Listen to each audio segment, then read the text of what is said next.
All right, I'm going to have to start this with a correction. A correction.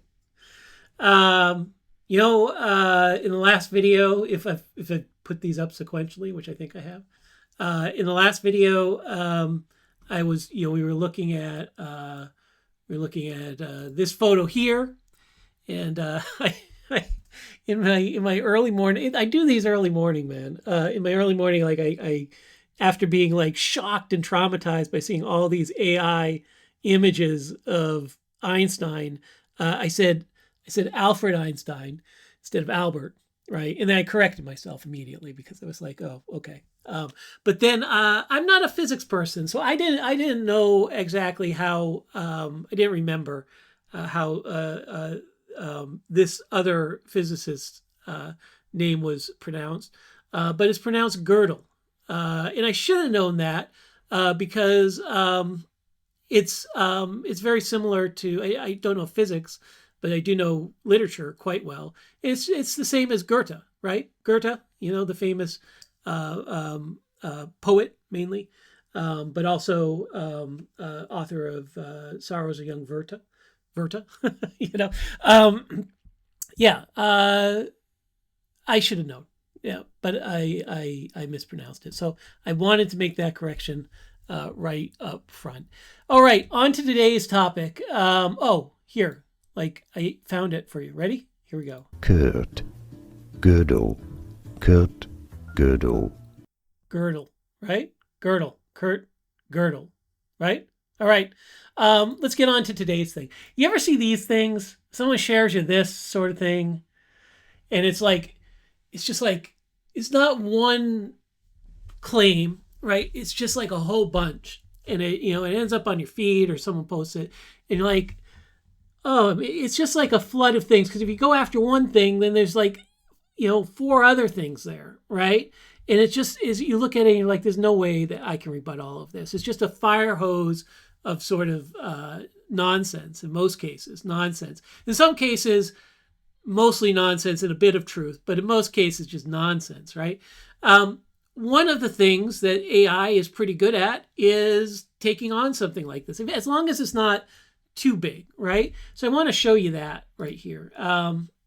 Again, we'll just use Google Lens on this. We're going to hop over to AI mode. And hopefully what this will do is it'll say something more broadly, and then it'll itemize it for us, right? So the image shows a post listing a series of environmental predictions, followed by the claim none happened. 1960s, oil gone in 10 years. Now, this has probably a little more credibility than some of these things here, but they often focused on when U.S. oil production would peak, not on when the world was running out of oil completely in a decade. This is like a really common thing in misinformation. Is someone will say, "Hey, look, peak production of oil is going to be this year, whatever, like 1975 or something like that, peak production." And then that will be portrayed as people in the present saying, they said we would run out of oil. They said they would run out of oil in 1975, right? In the 1960s, they said we'd run out of oil in 1975. Really common misrepresentation of evidence, especially among conspiracy theorists, is to misrepresent what the prediction was about. I've seen another one that's very similar to this, where people say, you know what, if we don't turn things around with climate change in the next 10 years, we are going to see the melting of the polar ice caps or something like that. And people say, they said the polar ice caps would be gone in 10 years, right? And maybe some people said that. I'm not saying nobody said that. But no, that's not what the statement I just said is saying. What the statement I just said was, if we don't hit certain CO2 reduction targets in 10 years, then at some point in the future, the polar ice caps will be gone, right? So paying attention to what the prediction is really important. This is another common one, another ice age in 10 years. taking like a small minority point of view that was expressed by a small minority of scientists. Science always has people trying to argue the other side of things. If there's a plausible argument to be made, and science is healthy, there will always be scientists trying to make that plausible argument that may be a minority opinion. That's good. That's what we want. That's the healthy environment we want. We're more worried when that doesn't happen, right? When there's a plausible argument to be made that's not being made, that's much more of a problem. In this case, no. The majority view of scientists has been for a long, long time that we are in a phase of global warming. There was a minority view among scientists that we could be entering into an age of cooling. That was very limited, and eventually, with enough discourse, and obviously with the power of hindsight, because we've been through this period of amazing warming since, that was shown not to be true. Acid rain will destroy all crops in 10 years, and the ozone layer will be gone in 10 years. By the way, I'm not even reading these responses. I'm just doing this out of my head. Sorry if I'm not reading the responses. I know too much about these things.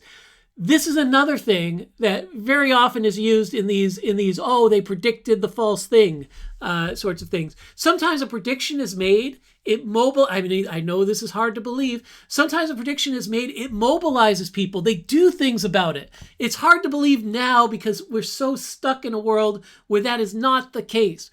But back in the 1980s, back in the 1970s, back even in the 1990s, sometimes people would see a massive social problem and they say, we have to address it.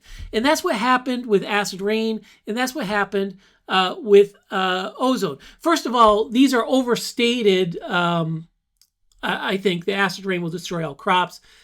I think that's an overstated. There's no one was predicting the destruction of all crops, but acid rain had this bad effect on forests, lakes, plant life, etc.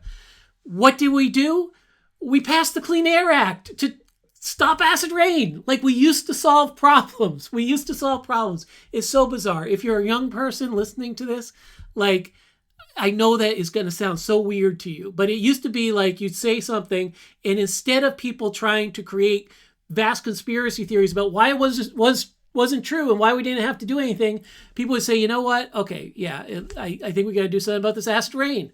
Same thing with the ozone layer. The ozone layer was actually going to disappear, at least periodically. Like get to a point where some parts of the year, like, there was no ozone layer providing any protection.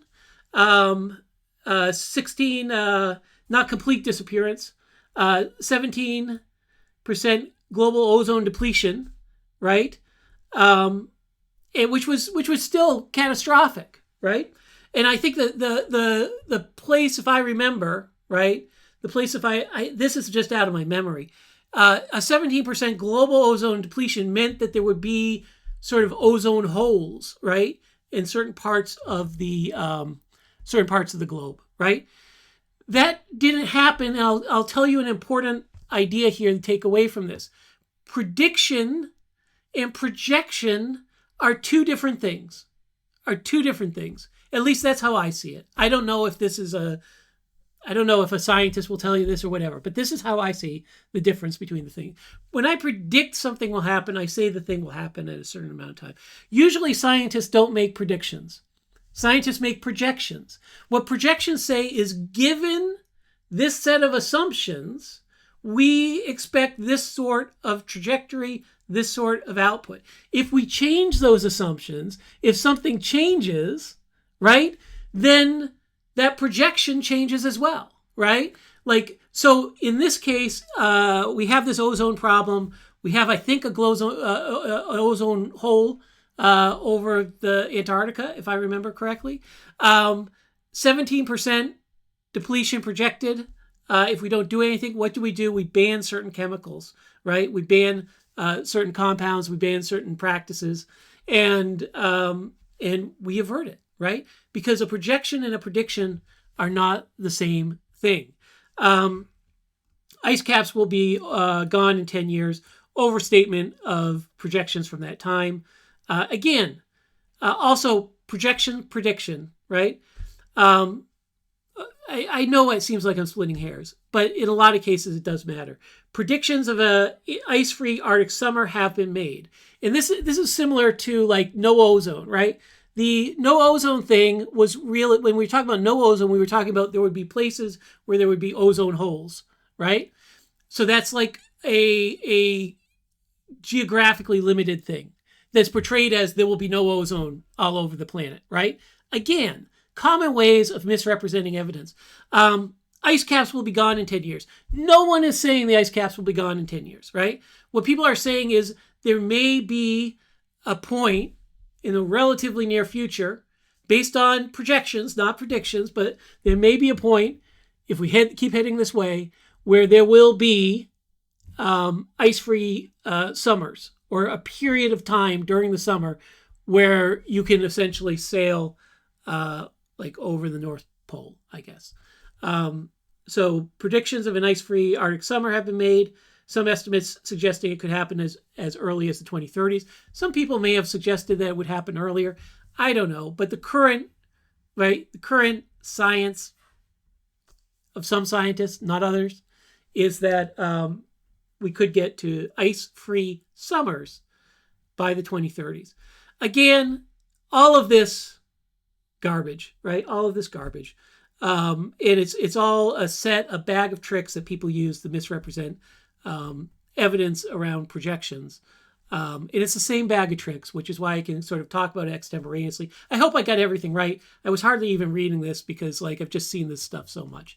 But this turned out to be a longer one for y'all, and I hope it's useful. Really, when you look at these predictions, these projections, think of the difference between a projection and prediction, right? Like, and that is particularly true when it comes to ozone layer and acid rain. We mobilize people, we do something, the future changes, we changed it, we should celebrate that, right? Prediction, projection. Think about the time and location limited aspects of predictions. An ice-free summer in the 2030s is different from like ice-free Arctic, right, in the 2020s, right? Different, right? And think about the difference between scientists saying something and a minority opinion being argued, which is what we want to see in science, which is, again, a very different thing. A long one for you today, but again, a kind of a long prompt.